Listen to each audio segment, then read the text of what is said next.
Well, good morning, everyone.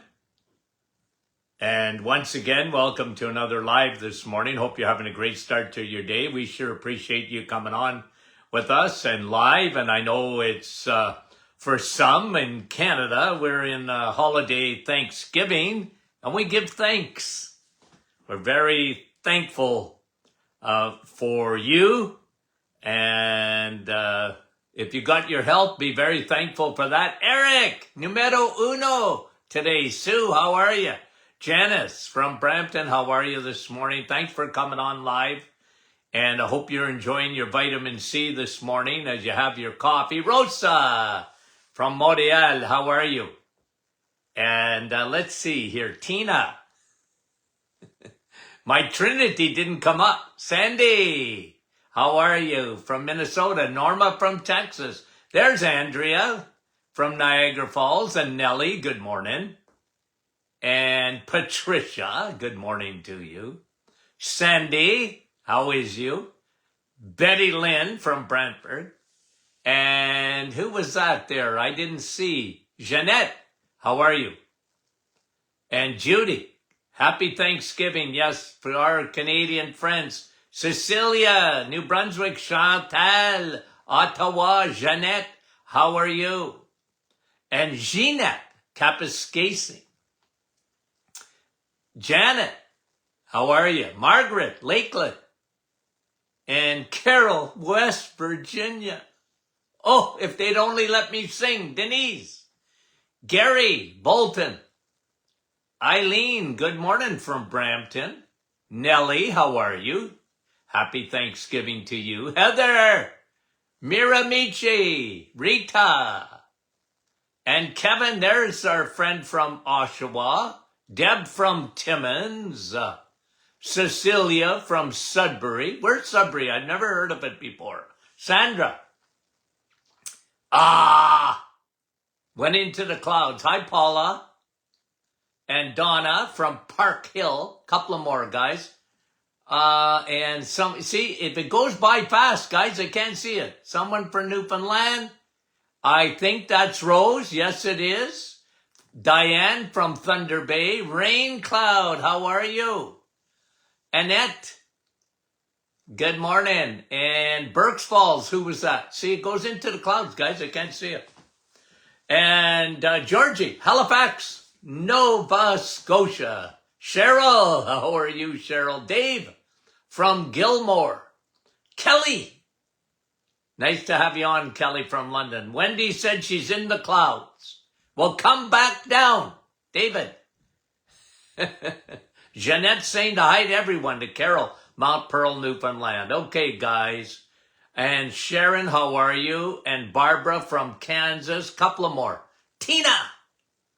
The ones I can see. Maureen, there's Maureen. Hi, Maureen from Boca Raton. Wanda from Virginia. And Dee, Rosalinda. You went into the cloud. Brahim, I was waiting on you. You didn't get in the top anywhere. Andrea, how are you? And Marlene. Guys, I consider you all dear friends. Thank you for all the feedback we get. You guys are unreal. Well, we thank you. And for making our podcast, The Doctor is In, the #1 health podcast in Canada. And I want that to become the #1 in the States too. But you guys are sharing this. You're telling folks. And they can download the podcast. Of course, if you want to watch us live, we're happy when you can come on live. I realize that most people can't. By the end of the morning, we'll be up to about 10,000 views on this Facebook alone. Okay, thank you again. Okay, so let's go back to the questions. It's question and answer Monday on this Thanksgiving Monday. And Angela, I just got to laugh because Angela said the other day, Dr. Martin, you toot the benefits of coffee. I was just giggling about that all weekend. Toot? You bet your toots. I did. I do. I really love coffee, vitamin C, the real vitamin C. And the study after study after study confirms what I've been saying for 50 years. Drink your coffee. And when you get on the metabolic reset, there's two things you ought to be drinking. And really nothing else. It's a big problem in our society today, what they drink. And if you eliminate all the drinks except water and coffee, I'm telling you, metabolically, unbelievable results. Because people, oh, Doc, how about those plant milks? Throw them in the garbage. That's where they belong. How about cow's milk? Only if you have a cow in the backyard. Don't touch it. You don't need it. Okay? How about Dr. Martin? It's Tropicana. I don't care. It's bad. You're not supposed to drink fruit. You're supposed to eat fruit, not drink it. It goes directly to your liver. Okay. Why did I start on that? I don't know. Okay. Oh, no. It was because Angela says I toot the benefits of coffee. I love that. I love it. Okay, Krista. Krista, for 2 months, has been dealing with mouth ulcers or cankers. Now, what does that mean? Why do you get those stupid things? And they're no fun and they hurt like the dickens, right? And look, generally, here's me. You get a mouth ulcer, you got leaky gut. Start in the gut. Okay? I know it's localized in the mouth, but the gut and the mouth are very much connected. It's usually an overgrowth of bad bacteria, and that's a problem. Okay? You don't have enough good bacteria. So probiotic, and you know what? I often use it with mouth ulcers. Put a little probiotic, take a little bit of powder, put it at the end of a Q-tip and put it right on that ulcer with oil of oregano. And rinse your mouth even. I know it burns like the dickens, but rinse your mouth with oil of oregano. They only kill the bad bacteria. They don't. Oil of oregano, imagine. God's antibiotic. God's antiviral. God's antifungal. Okay? Love it. Put a little dip of oil of oregano oil. Put a little bit of probiotic. Open up a capsule. You just need a little dip in there. You can keep that capsule for a long time and just use the powder on it, and 3 or 4 times a day, right on the ulcer. Okay? And usually, again, leaky gut, leaky mouth. There's a connection there. Okay.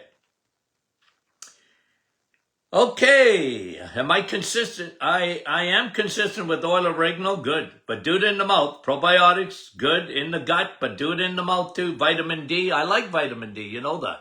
Okay. Catherine, I've been taking 10,000 drops of your vitamin D. Me too. Ever since, well, we had a beautiful September here, okay, in Canada. Climate change, okay? Okay? Not caused by humans, by the way. No, we get climate change in Northern Ontario.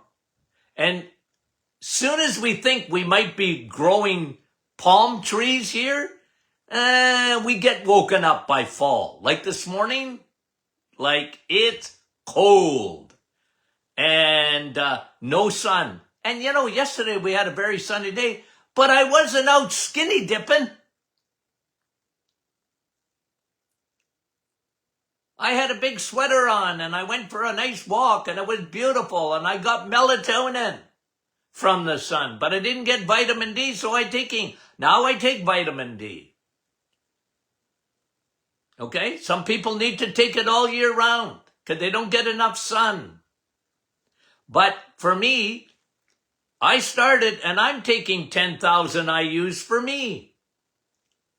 And the best way to take vitamin D is with vitamin K2. Okay? So what's the question, Krista? Catherine, sorry, Kath. I had pneumonia for 6 weeks. No fun under the sun. That's usually low levels of vitamin D, but getting better. Okay.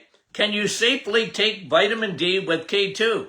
Yeah, absolutely. And you can't get too much K2. I never saw, ever, not once, in all my years of practice, never saw once too much vitamin K2.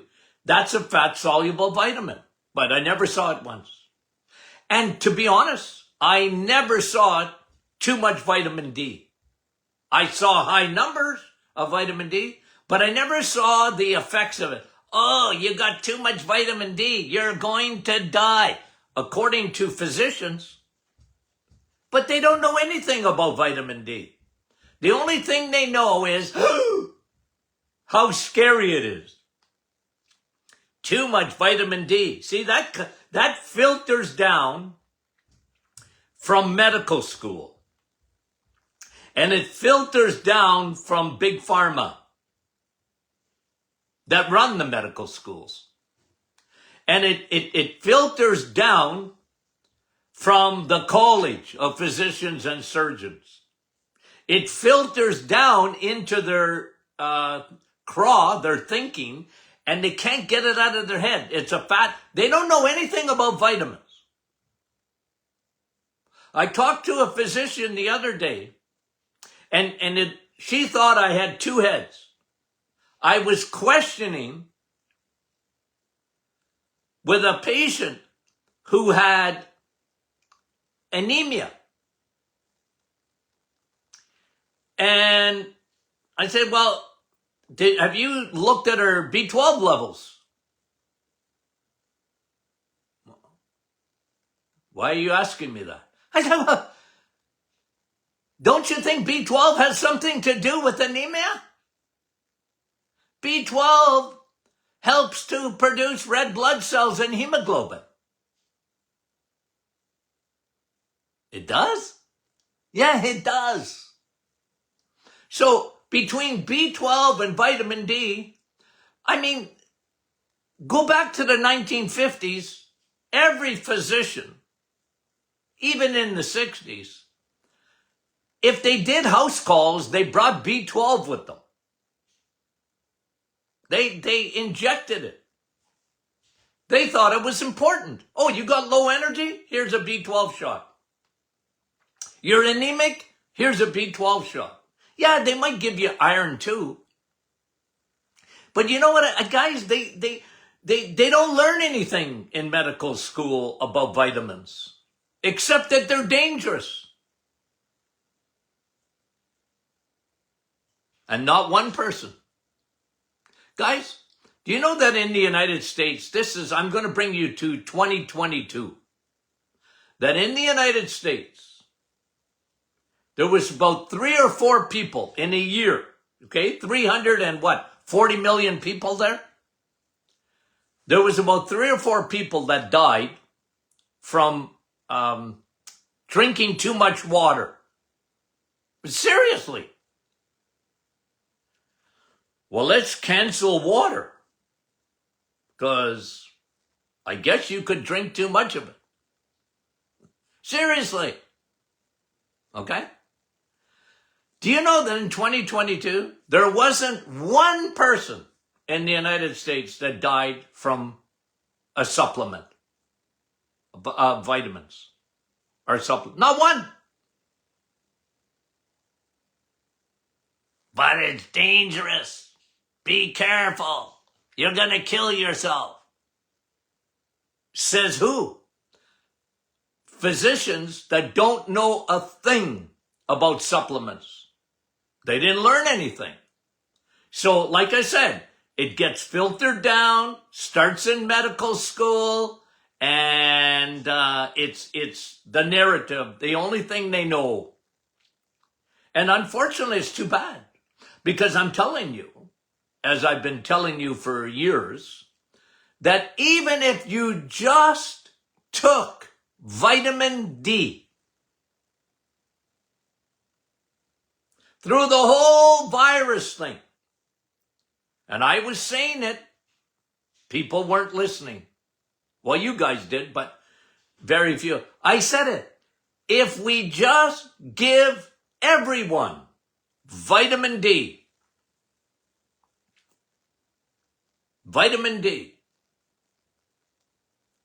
unbelievable what would have happened. But anyway, I'm ignored. I'm not mainstream. But they know nothing. Anyway, why am I asking that? Oh, can you take too much vitamin K2? No. And remember this, okay? And vitamin K2, guys. Remember this, very important, okay? In nature, when because somebody asked me again the other day, should I be taking calcium? Nope. Eat your calcium. If you eat eggs, meat, and cheese, you're going to get lots of calcium plus vitamin K2 in there. Vitamin K2 is found in the animal kingdom. And in nature, when you have calcium, it's combined with K2. So that calcium gets to your bones and your teeth where it belongs and doesn't stay in your bloodstream where it doesn't belong. Okay? Got it? Got the memo? Yeah, you can take 10,000. I'm not supposed to tell you that, Catherine. Not telling you how much to take. I'm telling you how much I take. There you go. Cheryl Lynn, what does Dr. Martin think about drinking ketones? Not much. Look, that's called exogenous ketones, okay? And what that is, like, think about it. If you put butter, right? What do they call that coffee there? And, I got a brain cramp. Anyway, it's exogenous ketones. Do I like it? I don't think it does much. Look, your brain operates on two fuels, and the best fuel, when you get those balloons out of there, because I put my thumb up. Oh. Anyway, your brain operates either on ketones or glucose. If you keep your carbs down, your brain will operate on ketones. Much, much better. It's a better fuel. You guys know what I think about that. I'm always talking about changing fuels. Get off the glucose and burn ketones. It's better for you. But you do that by eating. You don't have to take an exogenous ketone. What was the name of that? Bulletproof coffee. Thank you very much. What do I think of bulletproof coffee with, a medium chain fatty acid, and it's an exogenous ketone.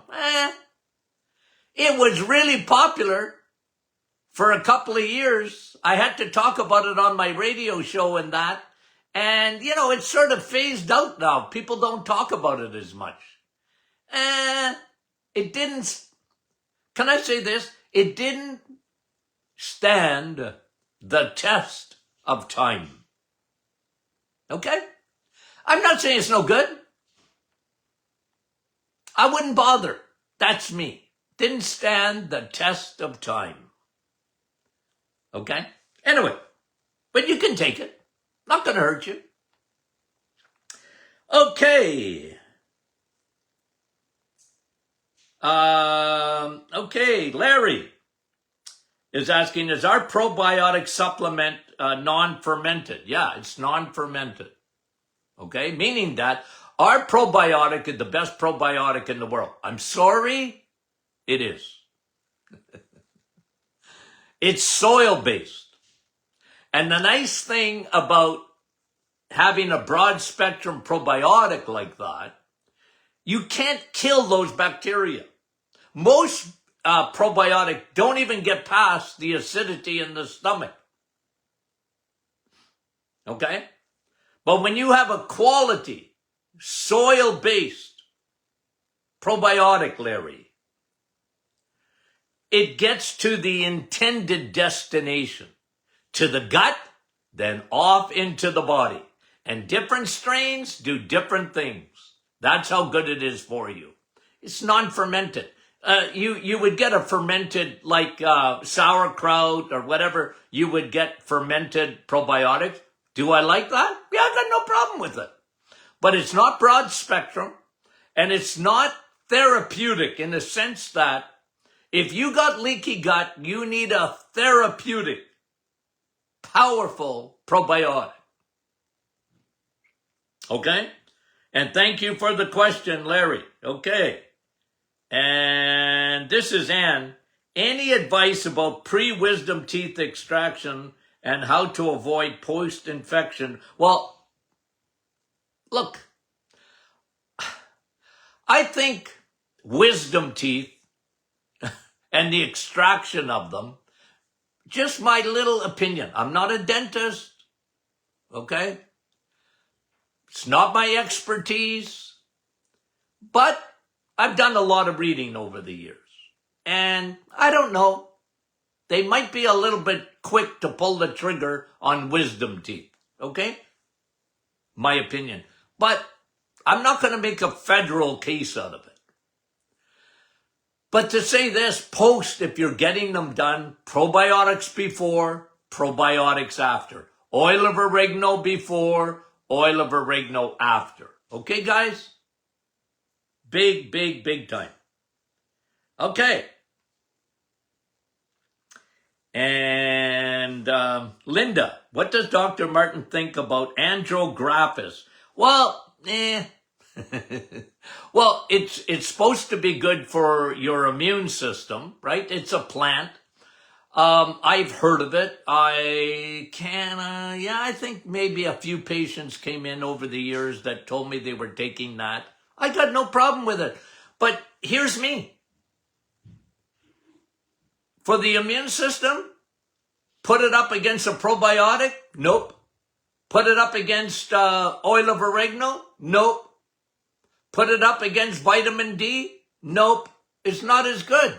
I'm not saying it's not good. It's not as good as those three things that I just mentioned for your immune system. Vitamin D. And eat a steak. Why? Well, you get zinc. You get vitamin A. You get vitamin D. Okay. Thanks, Linda. Pulmonary fibrosis. This is from Carol. Well, that's no fun because the little sacs in your lungs are they get scar tissue. They lose some of their elasticity. You're not able to suck. You're sucking for air. And look, for the lungs, I'm big on vitamin D in the lungs. I'm big on quercetin for the lungs. Over the years, I found that to be effective. I found Navitol, pine bark extract, to be very effective for the lungs. Use a combination of those three. Okay, Bev, what does Dr. Martin think of evening primrose oil? Well, it had its day in the sun, I'll tell you that. I remember, I don't know what year it is, but here's what I remember on my radio show. Every second woman who had PMS was asking me about evening primrose oil, okay? And in the office, and I was a hormone doctor, okay? That was me in my office. I looked for hormones, imbalances. And women would come in, their thyroid was all messed up. They had too much estrogen, not enough progesterone, and they had cortisol coming out the wazoo, and they had PMS, and they had you name it. Okay? They turned into a different person. And it was no fun under the sun. And evening primrose oil, I'd say 1 out of 10 patients that tried it got results with it. I never found it to be what it was cracked up to be. And then it gets its time in the, what I talked about earlier, does it stand the test of time? Well, it really didn't. It sort of faded. Now, it's still around, of course. And I've got no problem with it. It's just that I never found it to be consistently effective. Okay? So, that's the answer that I'll give. I want results, guys. Like, you got to get results. And I was in practice. I had to get results. If you had hormones, I had to get results. And I always started with food. Always. I started with food. I changed fuels. Got people to change fuels. Okay. And what are Dr. Martin's opinion on, I don't know who's teaching this, whole wheat berries and high amount of essential nutrients this wheat will provide when using it? Well, look, it's probably certainly better than whole wheat. But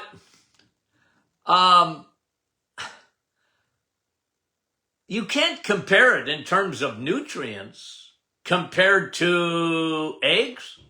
Not even close. Meat? Not even close. Cheese? Not even close. In terms of nutrients. So whole wheat, berries, I got, okay. But, I mean, you're not just doing that for it's better than just a simple whole wheat, I'm sure. But when it comes to the response of insulin, you probably still get a fair amount.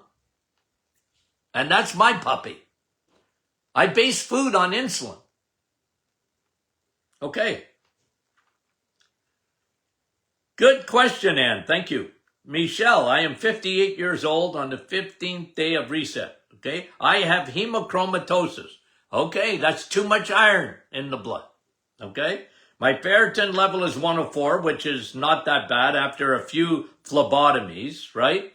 Like taking the iron out. Okay? Taking the blood out of the body. It's the only time they take blood out of the body is if you got hemochromatosis.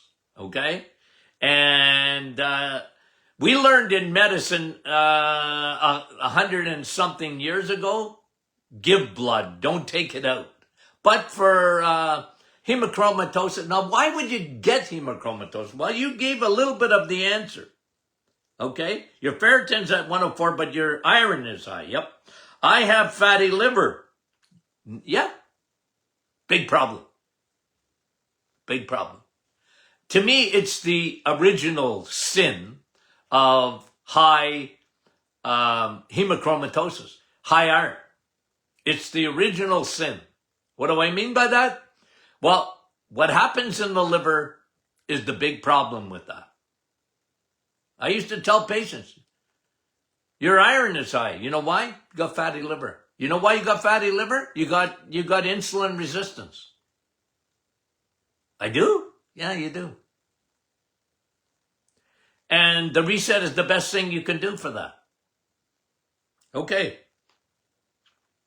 Okay, will all the red meat and pork I now have a negative effect on your liver? No, it'll empty your liver. Remember what fills your liver with fat? Sugar does. Fatty liver is something they never saw in the 1970s. Not even one case of it. Saw cirrhosis of the liver, but never fatty liver. Fatty liver is a new condition. Okay? Thanks for the question. Michelle. Teresa, I want to get going here. Teresa, shingles, hereditary or genetic? Neither, in my opinion. Shingles is a perfect storm. Stress, cortisol. Okay? Cortisol. High stress, decreased immune system. And the herpes virus, shingles, is herpes zoster. It comes out. It was always there. When you got chicken pox as a kid, you had the herpes virus. Okay? You had the herpes virus. And it stays dormant. They call it latent. It stays there. And your immune system, if it's good, high vitamin D, because of your T cells, okay? And, lay off the sugars, get a good night's sleep, because that'll level out your cortisol. But usually it's a perfect storm. Shingles is a perfect storm. Not genetics, nor hereditary. Okay? Thank you for the question, Teresa. Catherine, what can a person do for a prolapsed bladder? Is estrogen cream okay to use? Not in my opinion. I never, ever, ever liked estrogen. I like it. Okay? I like it because it makes you a woman. But I don't like it when you have too much of it. And if you got a prolapsed bladder, it's not estrogen, it's a lack of progesterone. Okay? Prolapsed bladder is not a lack of estrogen. I know I'm getting older. I must have less estrogen. Yes, you do. But we live in a world that's estrogen dominated. They're called xenoestrogens. And every chemical and every plastic and whatever mimics estrogen in your body. Your body is really getting too much estrogen compared to progesterone. So I'm big on elevating progesterone and dimming estrogen. That's what the word dim is in our menopausal formula. It elevates progesterone and dims out estrogen. So do flax seeds. People ask me all the time about, they just can't get over that I like flax seeds. Doc, you don't talk about any other seeds. Why do you talk about flax seeds? Well, because of lignans and how they block estrogen. Okay? You want to block estrogen because of the world in which we live. And I would never give estrogen as a bioidentical. I never did. I didn't like it because I said that's not the issue. Okay. And estrogen, by the way, is a growth hormone. Cancer. I saw too much estrogen 1,000,000 times, it seems, in my office. Okay. Well, here's another question that's close to it. Brenda, what can help a 40-year-old with endometriosis? Well, endometriosis is too much estrogen compared to progesterone. I can tell you, Brenda, you're too much of a woman. How do you like that? And you know what the problem is? You got too much estrogen. That's how you get endometriosis. And you want to balance that. In endometriosis, if I lowered your insulin and I lowered your estrogen, it was amazing what would happen with endometriosis and how much better you would be. Margaret is asking, a couple of more guys. Margaret is asking about Genicol. Have I heard of it with added curcumin? I like curcumin. Genicol is a collagen. I like collagen. I love bone broth. What's better, collagen or bone broth? Well, bone broth. Why? Because it has collagen and has all these other real high levels of L-glutamine, which is really important for your gut and leaky gut. Helps to regenerate the gut. So I love curcumin. You guys know that. I'm a big guy on curcumin. It's a tremendous anti-inflammatory, tremendous for your liver, tremendous for joints. I like curcumin. I use it I use curcumin alone in a product, and I also have it in my anti-inflammation formula, and hopefully that's coming back to Canada. Hopefully. We're hopeful. Ooh, okay. I don't want to get going. Lynn, what causes colon polyps? Well, polyps are not a big problem if they don't turn cancerous, right? And polyps, I think, okay, this is me. Why do we see so much polyps today? Diet, a lack of friendly bacteria in the gut, an overgrowth of fungal. It's part of leaky gut, yeast, fungus. Those polyps are usually fungal based. And you keep your immune system, at a high level. Vitamin D, really important for polyps. Probiotics, very important for polyps. And they're usually caused, though, by fungal. It's the invasion of the Third Army into the gut. Okay. And, hey, one more question. I'm getting there. And that was Lynn asking about colon polyps, in case I didn't mention her name. And Deb is asking for my brother. What does high hematocrit, why is it dangerous? Well, it's dangerous. Hematocrit is having if it's too high, is having too many red blood cells are on your side. But if you have too many red blood cells, it's because most of the time, you're dehydrated. It's the biggest cause of having high hematocrit is dehydration. And a lot of people walk around and their blood is as thick as molasses because they don't drink water. They drink everything else, but not water. And your body's like planet Earth. It needs H2O. What? Planet Earth, 75% of it is water? Our bodies are like that. I don't like water, Dr. Martin. Okay? Say most men. Oh. I don't care if you don't like it. It's good for you and only water is water. You can drink coffee, but it's not water. Yeah, but I watch coffee. It's about 95%. Well, I know, but it takes a different route in your body. It's not the same. You need water. Only water is water. Okay? High hematocrit is you're dehydrated. Now, look, I mean, you could have a blood cancer too or something like that, but generally what I found in practice was, because I used to look at blood all the time. Okay? Several times a day I looked at blood. And if I saw high levels of red blood cells, I said, your blood is thick as molasses. Start drinking water. You'll thank me later, I used to say. Okay. Guys, okay, I can breathe. Hey, we love you guys. Okay? We love you. And happy Thanksgiving for our Canadian friends. And we love you guys, and thanks, and share this.